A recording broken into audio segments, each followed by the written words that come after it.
성경 봉독하겠습니다. 오늘 주시는 말씀은 마가복음 6장 45절부터 56절까지 말씀입니다.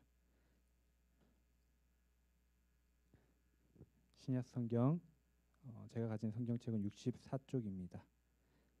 마가복음 6장 45절부터 56절까지를 제가 먼저 읽고 교독하시겠습니다. 예수께서 즉시 제자들을 재촉하사 자기가 무리를 보내는 동안에 배 타고 앞서 건너편 벳세다로 가게 하시고 무리를 작별하신 후에 기도하러 산으로 가신대.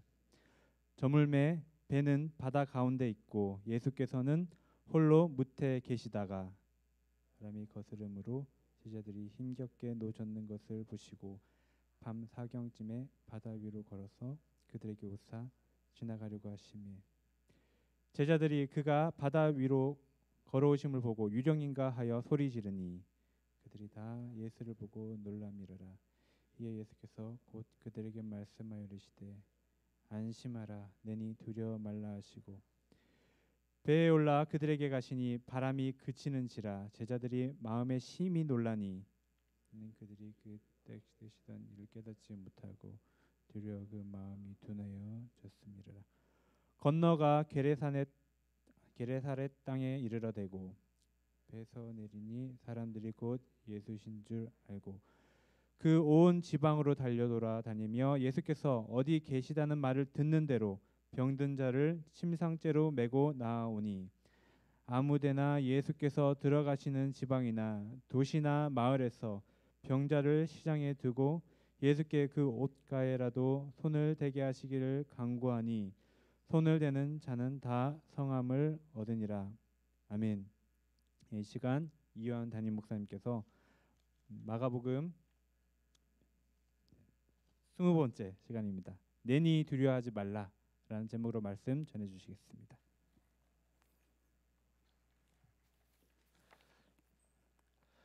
할렐루야. 오늘 말씀은요, 예수님께서 오병이어로 남자만 5,000명이 넘는 큰 무리를 먹이신 그 기적을 보여주신 후에 바로 이어지는 이야기입니다. 2주 전에 말씀을 나누었는데요, 그 말씀 기억하세요? 날이 저물어가는 빈들에서 예수님은 제자들에게 너희가 이 무리에게 먹을 것을 주어라 이렇게 말씀하셨습니다. 아니, 줄 것이 없는데 어떻게 제자들이 그 사람들에게, 많은 사람들에게 먹을 것을 줄 수 있겠습니까? 큰 무리를 먹일 수 있는 그런 많은 빵을 구할 곳도 없었고 날이 저물어가니 그 빵을 구할 수 있는 충분한 시간도 없었고 살 수 있는 돈도 없었던 그 제자들 말입니다. 그런데요, 한순간에 그 분위기가 바뀌었죠. 예수님께서 제자들이 가져온 보리떡 5개와 물고기 2마리를 받아 감사 기도를 하시고는 제자들에게 그 떡을 떼어 주셨습니다. 그러면서 나누어 주라 하셨고 제자들이 그 뗀 떡을 받아 나누어 주기 시작하니까 어떻게 된 것인지 떡이 자꾸만 늘어났습니다. 그러니까 50명씩 100명씩 사람들을 앉혀 놓았었는데 그 많은 사람들이 다 먹고 배불리 거둔 것이 12광줄이나 되었다 이렇게 기록해요. 여러분 그때를 한번 그 자리로 돌아가서 예수님의 그 제자들의 마음을 한번 좀 상상을 해보시죠. 얼마나 놀라웠을까요? 그 작은 떡을 떼어서 나누어 주는데 언제 어떻게 늘어났는지 몰라도 나누어 주고 또 주어도 모자라지 않고 계속해서 넘쳐나는 겁니다. 신났겠죠? 떡을 받는 사람들도 놀랍고 신나기는 마찬가지였을 것입니다. 줄인 배를 채워 빵을 떼어 먹고 고기를 뜯어 먹고 또 먹어도 모자라지 않도록 계속해서 늘어났으니 정말 모두가 신기하고 좋고 놀랍고 아마 한참 그 자리가 시끌벅적하지 않았을까 생각해 봅니다. 예수님께서 이렇게 놀랍고 신이 난 분위기를 아셨을 텐데 예수님께서는요 그 신이 난 사람들에게 아주 찬물을 끼얹으십니다. 제자들에게요 즉시 재촉하사 배를 타고 앞서 바다 건너편으로 가라 이렇게 말씀하셨습니다. 자, 예수님은요 열기가 달아오른 그 무리들을요 그리고 흩어 돌려 보내셨습니다. 여기서 예수님께서 재촉하사라고 할 때 쓰인 단어가요 누군가에게 뭔가를 이렇게 강제로 하도록 하다라는 뜻인데요. 여러분 예수님께서 즉시 제자들을 재촉하셔서 바다 건너편으로 가라라고 하셨다면요 여기에는 분명한 의도가 담겨 있다는 뜻입니다. 예수님은 제자들을 먼저 재촉하여 보내셨고 또 무리를 흩어 보내신 후에 그리고 자신은 기도하러 산으로 올라가셨습니다. 여러분 생각해 보세요. 오병이어의 표적을 일으키신 그 직후에 왜 예수님은 제자들을 재촉해서 배를 타고 바다 건너편으로 가게 하셨을까? 왜 예수님은 이 무리들을 흩어서 다시 돌려 보내셨을까? 그리고 왜 예수님은 기도하러 산으로 올라가셨을까?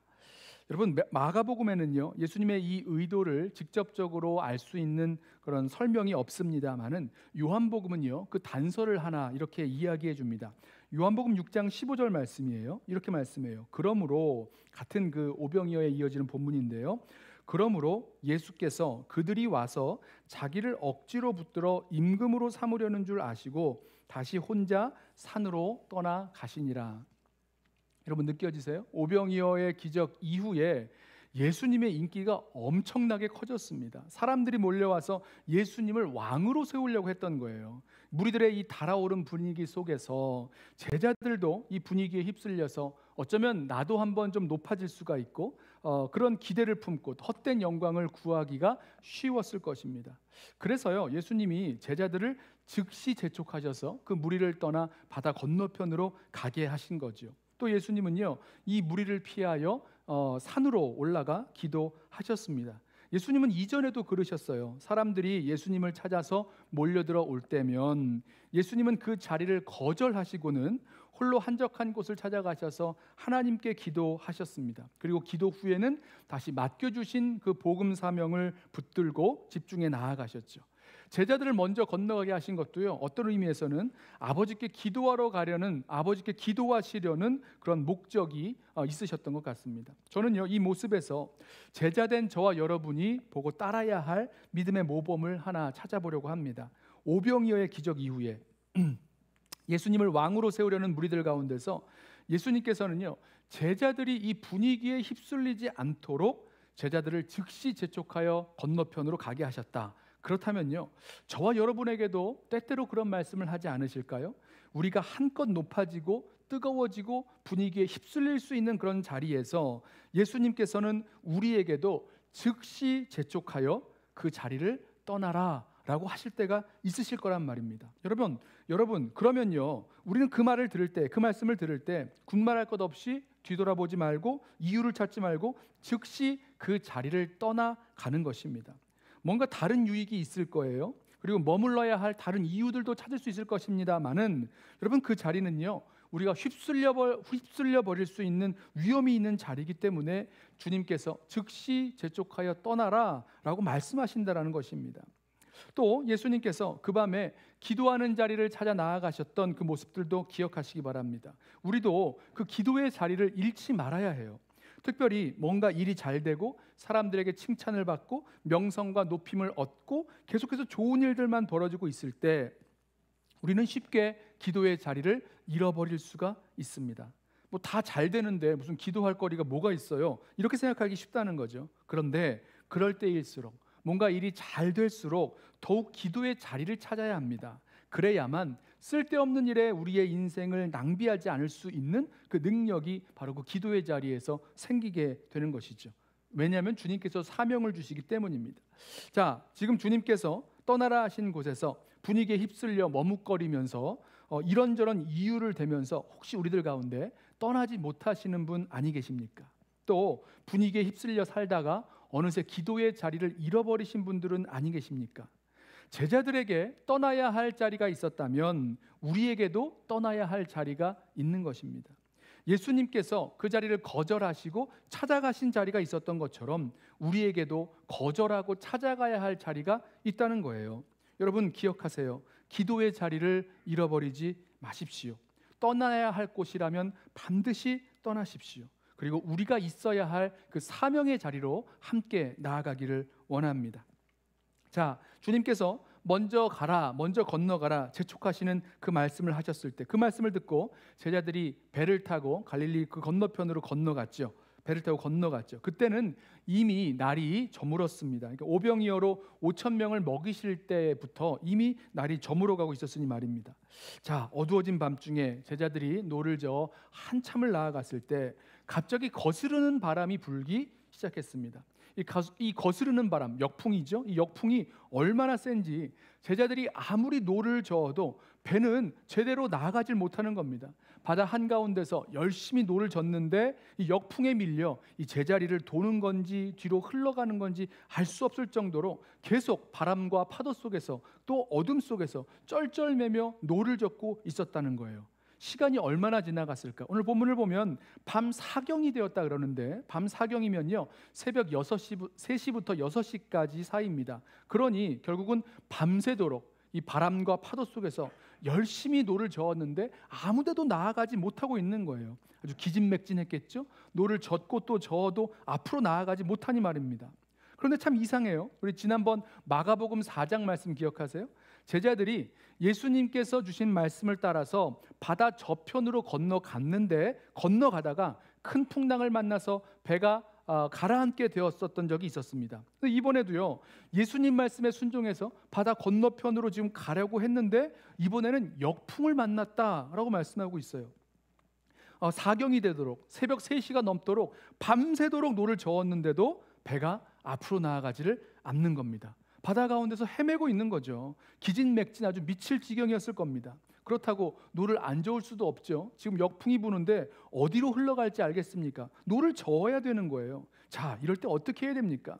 앞으로 가지 못한다고 해서 노를 안 저을 수도 없고 노를 젓는다고 해서 앞으로 나아가는 것도 아니고 왜 이렇게 힘든 상황이 생겼냐는 겁니다. 왜 꼭 예수님 말씀에 순종해서 내가 뭘 좀 해보려고 할 때에 이런 상황들이 생겼냐는 겁니다. 이해가 안 되죠. 여러분 예수님을 믿고 예수님 말씀에 순종해서 뭔가 손해도 감수하고 고생도 내가 감당하겠다, 어려움도 감수하겠다라고 결단했는데 여러분 그리고 나서 일이 좀 어느 정도는 이렇게 순풍이 불면서 잘 해결돼야 되는 것 아닙니까? 그런데 이게 내 마음처럼 되지가 않는 겁니다. 순풍이 부는 게 아니라 오히려 역풍이 불어오는 겁니다. 예수님 믿고 말씀에 순종했다가 완전히 망하고 죽을지도 모를 것 같은 그런 상황 속에 빠져버리게 되는 거죠. 저와 여러분도요 이런 일들을 만날 때가 있습니다. 예수 믿고 예수님 말씀에 순종해서 살기로 결단했는데 그래서 내가 손해도 보고 또 어려운 일도 당할 것이다, 고생도 감수하겠다라고 했는데 나로서는 정말 상상하지 못하는 예상치 못하는 일들이 터지는 거죠. 마치 예수님의 제자들이 예수님 말씀 듣고 그 바다를 건너가다가 거센 역풍을 만난 것처럼 말입니다. 아무리 노를 저어도 앞으로 나아가질 못하는 거예요. 바다 한가운데 서서 이리저리 빙빙빙 도는 겁니다. 이러면 김 빠지고 낙심되죠. 아니 왜 이런 일이 생기는 거지? 묻게 됩니다. 하나님, 제가 뭘 잘못했기 때문에 이런 일이 생긴 겁니까? 아니면 하나님께서 저와 우리 가정에게 또 우리 교회 공동체에게 어떤 시험을 하고 계신 겁니까? 아니면 사단이 지금 나를 강하게 유혹하고 시험하고 있는 겁니까? 아니면 누군가 다른 사람이 뭔가 잘못해서 이런 일이 벌어진 겁니까? 아무튼 별의별 그런 이유와 원인들을 찾는 생각들을 하게 됩니다. 근데 모르겠어요. 누구 때문인지, 무엇 때문인지, 왜 이런 일이 벌어졌는지 알지 못합니다. 그런데요, 이때 생각할 것은 무엇 때문에 혹은 누구 때문에 이런 일이 벌어졌는가 그 원인을 찾을 것이 아니라 이미 시작된 이 일, 이 고통과 역경 가운데에 하나님께서 하시려는 그런 하나님의 목적이 있다라는 것에 집중하고 그것을 기억하고 그 목적에 신뢰하셔야 된다는 것입니다. 우리 잘 아는 말씀 중에서 시편 119편 71절 고난당한 것이 내게 유익이라 이로 말미암아 내가 주의 율례들을 배우게 되었나이다. 여러분, 내가 당한 고난을 통해서 물론 고난이 힘들고 어렵고 고통스럽습니다. 아픕니다만은 그 고난을 통해서 하나님의 율례를 배우게 되었다. 이렇게 고백하는 거예요. 고난과 역경 가운데에도 하나님께서 담아놓으신 하나님의 의도와 목적이 있으시다라는 거죠. 지금 갈릴리 밤바다에서 힘겹게 역풍을 만나서 노를 젓고 있었던 제자들 몰랐을 겁니다. 이 무엇 때문에 이런 일이 일어나고 있는지 몰랐을 거예요. 하지만 제자들이 견디기 어려운 역풍 가운데 밤새 노를 저었던 그날에도 분명히 주님의 의도와 목적이 있으셨다는 거예요. 어떤 의도와 목적일까? 예수님은요, 제자들에게 예수님이 누구신지 정말로 깨닫고 알게 하기를 원하셨습니다. 자, 오늘 말씀을 보면 예수님이 어떤 분이신지, 예수님이 누구신지를 우리가 다시 한번 찾아보게 되죠. 제자들이 갈릴리 바다 한복판에서 그렇게 힘겹게 노를 젓고 있었을 때, 여러분, 예수님께서 무태 계신 예수님께서 그 모습을 보고 계셨습니다. 여러분 아세요? 주님은요, 우리를 보고 계시는 분이십니다. 우리가 생각지 않은 인생의 역풍을 만나서 아주 힘겹게 노를 젓고 있을 때, 그때 주님은 내 상황을 모르실 거야. 내가 얼마나 힘든지 모르실 거야. 이걸 주님이 어떻게 알아? 주님은 나를 잊으셨나 봐. 라는 그런 생각이 들 때마다 우리 함께 기억하겠습니다. 여러분, 주님께서 저와 여러분을 보고 계시다는 사실이에요. 주님은 우리의 상황을 보시고 또 이미 다 알고 계신 분이십니다. 우리 창세기에서 하갈이 그 아브라함의 시바지로 들어가죠. 그리고 아이를 가졌을 때 그 여주인 사라의 학대를 받게 됩니다. 그래서 도망을 쳐요. 하갈이 여주인의 그 학대를 피해서 도망을 치다가 광야의 샘물 곁에 이르렀을 때에 거기서 하나님을 만납니다. 그리고 알게 되는데요, 하나님께서 나를 보고 계셨다, 하나님께서 내 모든 사정을 알고 계셨다라는 것을 거기서 알게 됩니다. 그리고 하갈이 하나님의 이름을 감찰하시는 하나님, 나를 살피시는 하나님 여호와 로이라고 불렀어요. 마찬가지죠. 갈릴리 바다에서 거센 역풍을 만나서 힘겹게 노를 젓고 있던 제자들, 예수님이 나를 못 보신다, 아니 예수님이 지금 나에게 어떤 관심이 있으리라고 생각하지도 못하고 있는 그 상황에서, 여러분, 예수님은요, 그 역풍 속에서 힘겹게 노젓고 있는 제자들을 보셨다는 겁니다. 그리고 예수님은 그 제자들을 그냥 그렇게 거기에 내버려 두지 않으셨습니다.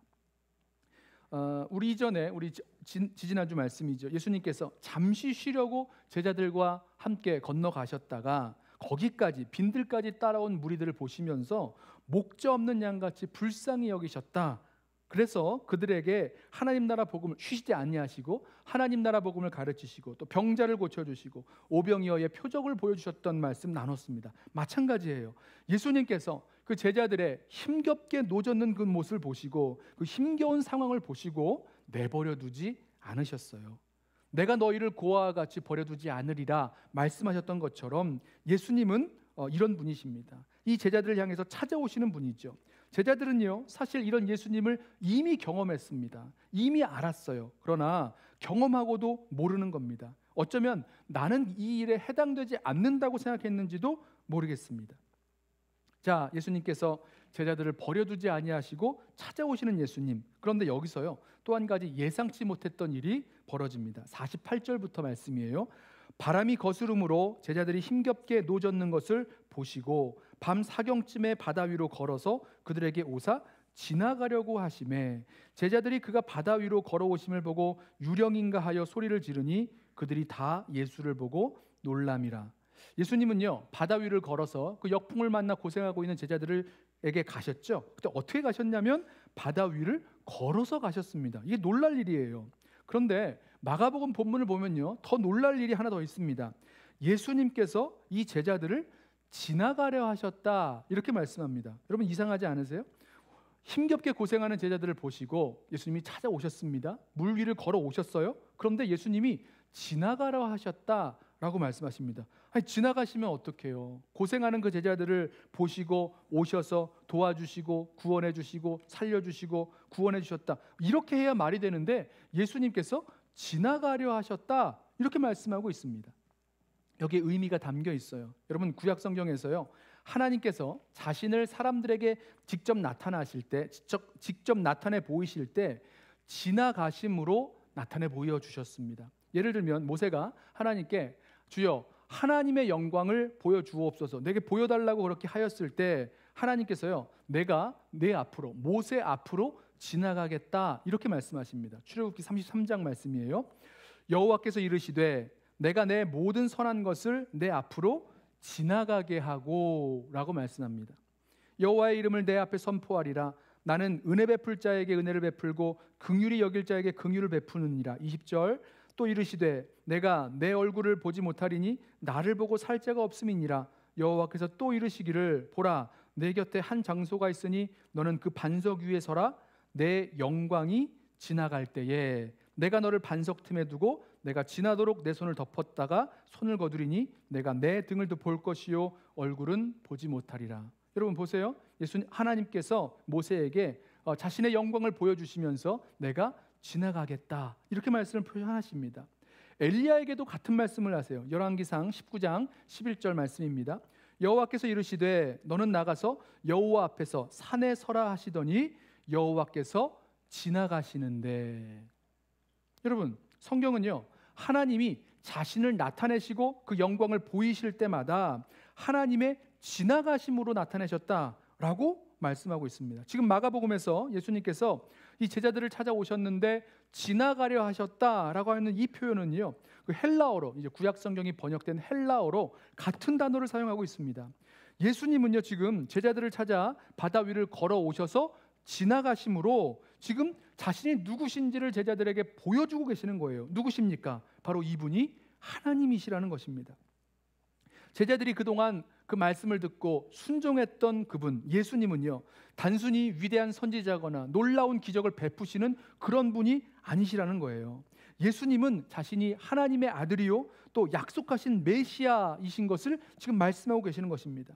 이전에 마가복음 4장에서 예수님께서 바람과 바다를 꾸짖어 그 바다를 잔잔하게 하셨을 때 제자들이 물었죠.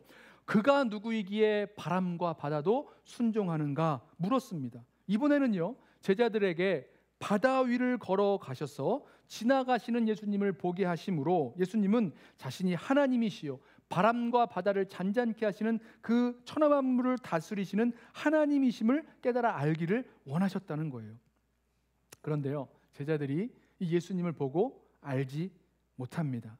예수님을 보고요 알아차리지 못하고 유령인 줄 알고 놀라 소리를 지릅니다. 이해는 돼요. 그 밤에 누가 이게 물에 빠지지 않고 바다 위를 걸어왔어요. 보니까 사람 같습니다. 그러면요 사람이 물 위를 어떻게 걸어옵니까? 그러니까 사람이라고 생각하지 않겠죠. 아 이거 유령이다 라고 생각하면서 아주 놀라 소리를 지른 거예요. 그런데 한번 좀 생각을 해보세요.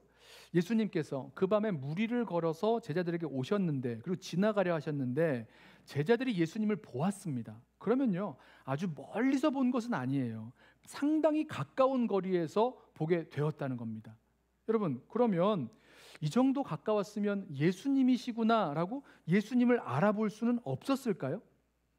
만약에 제자들이 그때 그 거센 역풍에 고생하면서 자신들을 먼저 가라 말씀하신 예수님께서 분명히 나를 찾아오시고 우리를 찾아오시고 구원해 주실 것을 기대하고 기다리고 있었다면 제자들은요 어쩌면 이 예수님을 알아볼 수도 있지 않았을까요?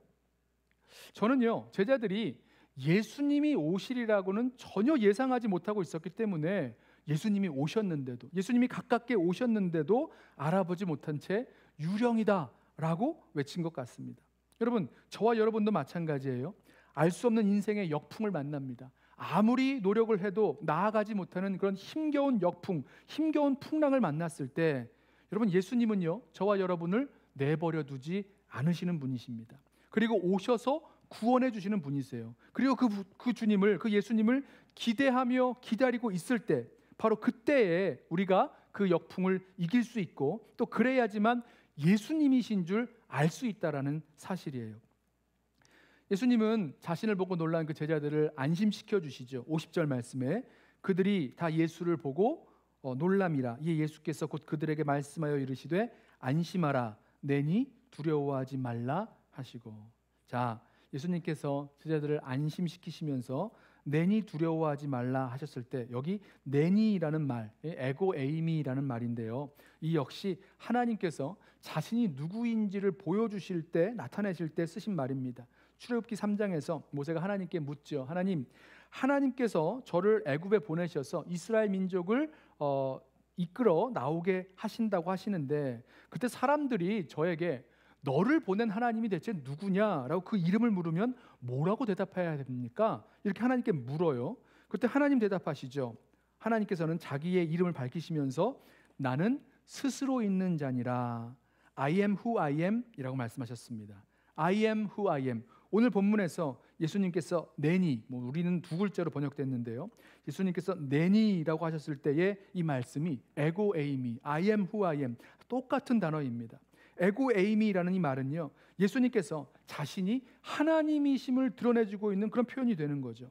예수님은 지금 제자들에게 자신이 하나님이시며 하나님께서 보내신 예수 그리스도 메시아 구원자이심을 드러내주고 계시는 거죠. 하나님이신 주님께서 무리를 걸어 오실 수 있으셨고요, 그리고 바람과 바다를 잔잔케 하여 제자들을 구원해 주실 수 있으셨습니다. 51절, 배에 올라 그들에게 가시니 바람이 그치는지라 제자들이 마음에 심히 놀라니. 예수님께서 제자들이 타고 있던 그 배에 올라타시자, 그리고 제자들에게 가시자 바람은 곧 그쳤습니다. 제자들이 녹초가 되도록 힘들게 노를 젓게 만들었던 그 역풍, 그 바람과 파도 다 잔잔하게 되어버린 거죠. 그런데 제자들이요, 여기서 또 한 번 놀랐습니다. 사실 제자들은 이 밤에 계속해서 놀라는 일들을 만났던 거예요. 처음에는 예상치 못한 거센 그 역풍을 만나서 노를 저어도 앞으로 나아가지 못하자 놀랬을 것이고요. 두 번째는 그 어두운 밤 무리를 걸어온 그 사람을 보고 유령이다라고 생각하면서 놀랬을 것이고, 지금 세 번째, 예수님이 배에 올라타셔서 제자들에게 가까이 가시자 그 제자들을 괴롭히던 바람이 잠잠해지는 것을 보고 또 놀랐습니다. 여러분, 그런데요, 제자들이 이렇게 계속해서 놀라는 것이요, 이거야말로 놀랄 일이 아닐까요? 지금까지 예수님이 누구신지 바로 옆에서 계속해서 보아왔던 것이 있었어요.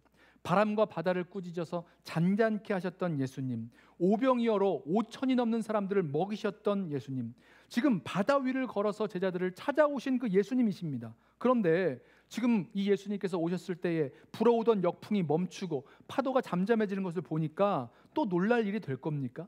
이런 일이 처음도 아니잖아요.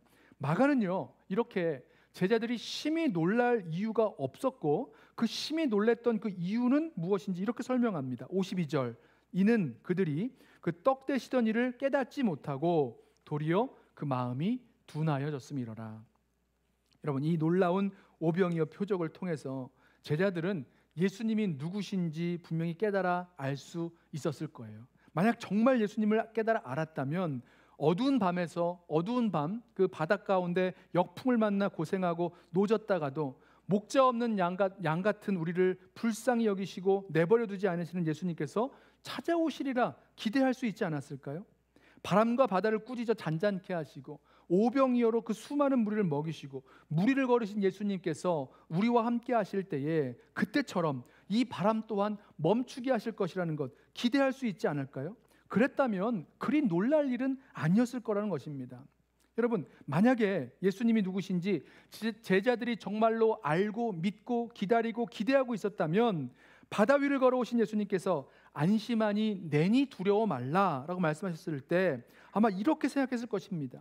목자 없는 양을 불쌍히 여기시는 예수님께서 우리를 내버려 두지 아니하시고 찾아오셨구나. 나는 이 역풍과 풍랑을 만나서 혼자 내 힘으로 어떻게 해보겠다고 애쓰고 있는데 주님께서 모든 사정 아시고 나를 찾아오셨구나. 이제 나를 구원해 주시는구나. 이 바람과 바다는 잠잠해질 것이다. 이렇게 생각했을 것이라는 것입니다. 제자들은 얼마 전에도 오병이어라는 예수님의 놀라운 표적을 보았습니다. 지금 무리를 걸어오신 예수님을 직접 보았습니다. 그럼에도 그 마음이 둔해져 있어요. 그러니 제자들의 그 둔한 마음, 그 제자들의 둔해진 믿음 때문에 예수님이 누구신지 모르고 이제 한 번 더 놀라고 있는 거였죠. 제자들은 이번에야말로 정말로 바다 위를 걸으시고 그 역풍을 잠잠케 하시는 예수님을 경험하면서 예수님이 정말 누구신지 아는 그 믿음의 눈이 열렸어야 되는 것입니다. 예수님이 배에 오르시죠. 제자들과 함께 그 배에 오르시자 제자들의 배에 오르시자 역풍이 멈추고 파도가 가라앉습니다. 이제 노를 저으면요 젓는 대로 나아갈 수 있게 되었어요. 놀라운 기적이죠. 더 중요한 것이 있습니다. 그것은요, 이 기적의 주인공이신 예수님이 누구신지를 아는 거예요. 이 예수님께서 고통당하는 나를 보시고 우리를 내버려 두지 아니하시고 찾아오시는 예수님, 그리고 바람과 바다를 잔잔케 하시는 예수님, 바로 그 예수님이 내 인생의 배에 함께 타고 계시다는 것, 내가 내 인생의 배에 그 예수님을 모셨다는 것을 아는 것, 이것이 너무너무나 중요한 겁니다. 이것이 큰 축복이죠. 이보다 더 큰 복은 없을 것입니다. 또다시 견딜 수 없는 인생의 역풍을 만날 수 있을 거예요. 또 다른 바람과 파도를 만날 수 있을 것입니다. 그러나 주님이 계신 것을 알면 이제는요, 넉넉히 알고 버티고 이겨낼 수 있습니다. 버틸 수 있는 힘이 있는 거죠. 그래서요, 지금 나를 찾아오시고 나와 함께 하시고 인도하시는 이 주님을 우리 알 수 있는 그런 믿음의 눈, 주님을 바라볼 수 있는 그 믿음의 눈이 우리들 가운데 열려야 하는 것입니다. 예수님을 알아본 사람들이 있었어요. 예수님을 태운 배가 건너편 게네사렛에 도착했을 때 나름 밝아 있었고, 예수님이 배에서 내리니까 그 사람들이 예수님을 알아보았습니다. 마가복음 6장 오늘 본문의 53절이에요. 건너가 게네사렛 땅에 이르러 대고 배에서 내리니 사람들이 곧 예수신 줄 알고 그 온 지방으로 달려 돌아다니며 예수께서 어디 계시다는 말을 듣는 대로 병든 자를 침상째로 메고 나아오니 아무데나 예수께서 들어가시는 지방이나 도시나 마을에서 병자를 시장에 두고 예수께 그의 옷가에라도 손을 대게 하시기를 간구하니 손을 대는 자는 다 성함을 얻으니라. 게네사렛 사람들은요, 예수님이 누구신지 알았습니다. 알아본 거예요. 그리고 예수님이 누구신지 알았기 때문에 온 마을로 달려가서 병든 자, 아픈 자들을 다 예수님께 데리고 나와서 고침받게 했습니다. 침상에 누워 있어서 거동이 불편한 사람들은요, 침상째 메고 들고 예수님을 찾아 나왔다는 겁니다. 예수님이 어디로 옮기셨다더라, 어디에 계시다더라, 그 말을 듣는 대로 예수님을 계속해서 찾아갔습니다. 여러분, 이들은요, 예수님이 누구신지 알았고 예수님을 찾아갔고 예수님이 고쳐주실 줄로 믿었습니다. 말씀을 보시면 예수님이 가시는 곳마다 병든 사람들을 모아두고는 예수님의 옷자락, 예수님의 그 옷가라도 손을 대게 해달라고 간청했다 그래요. 여러분, 우리 이전에 12해 동안 혈루병 앓던 여인 기억하세요? 예수님의 옷가를 만지기만 해도 내가 이 병이 낫겠다라는 믿음이 있었죠. 같은 믿음입니다. 예수님의 옷가를 만진 그 게네사렛의 병자들은요, 모두가 다 나았어요. 예수님을 믿고 있었던 이 믿음, 간구하는 믿음 가지고 나아갔을 때 그 병이 나을 수 있었다는 거죠. 예수님의 옷가를 만지냐 안 만지냐, 이게 참 어떤 의미에서는 단순해 보이고 누구나 할 수 있는 것 같지만, 여러분, 이걸 할 수 있고 없고는요, 예수님이 누구신지 정말로 알고 믿느냐 아니냐라는 그 믿음이 달려 있다는 겁니다. 예수님이 누구신지 알고 믿는 그 믿음만큼, 그리고 예수님께 나아가는 그 간절한 만큼 주님의 놀라운 역사에 동참하게 될 것입니다. 저는요, 예수님을 알아보았던 이 게네사렛 사람들의 모습과 또 예수님의 이 제자들의 모습, 예수님을 알아보지 못했던 이 제자들의 모습이 좀 대조적으로 보였어요. 얼마 전에 오병이어로 5,000명을 먹이신 예수님을 알았으나 제자들은 그 예수님을 잊어먹었습니다. 무리를 걸어오신 예수님을 보고도 알아보지 못하고 유령인 줄 알고 놀랬습니다. 예수님 앞에서 바람과 바다가 다시 잔잔해지는 것을 보고도 심히 놀래버렸습니다. 이 제자들의 모습이에요. 왜죠? 그 마음이 둔하여져서 예수님이 누구신지를 알아보지 못하고 있었다는 거예요. 사랑하는 성도 여러분, 말씀을 마치려 하는데요, 저와 여러분에게 우리에게는요, 주님이 누구신지 알고 주님을 향하여 주님을 바라보고 주님을 소망하는 그 믿음의 눈이 바로 열려야 할 이유가 여기에 있습니다. 주님은 어두운 밤바다 가운데서 거센 역풍을 만나 고생하는 제자들을 보시고 내버려 두지 않으시는 주님이세요. 그리고 오셔서 구원하여 주시는 주님이십니다. 주님은 지금도 살아계셔서 우리를 보시고 우리를 찾아오시고 함께 하시는 주님이십니다. 우리 손 붙잡아 주시며 역사하시는 주님이십니다. 문제는요, 주님께서 내니 두려워하지 말라, 내가 하나님이니 두려워하지 말라, 내가 이 바람과 바다를 잔잔케 할 하나님이니 놀라지 말라라고 말씀하실 때에 바로 이 주님이 누구신지 알아볼 수 있는 그 눈이 있느냐 없느냐가 우리에게 정말 중요한 이슈가 되는 거죠. 여러분, 이 주님을 알면 우리 안심할 수 있습니다. 거센 역풍이 계속되고 거센 파도가 몰려와도 그 파도 속에서라도 평안할 수 있다는 거죠. 우리 함께 하시는 그 주님, 그리고 우리를 구원하실 그 주님을 바라볼 수 있는 믿음의 눈이 열려서 우리 모든 성도들 정말 주님 가운데서 참 평안 가운데 나아갈 수 있기를 예수님의 이름으로 부탁하며 축원합니다. 우리 함께 찬양하겠는데요, 내 평생에 가는 길 순탄하여 늘 잔잔한 강 같든지 함께 우리 찬양하고 우리 한번 기도하시죠.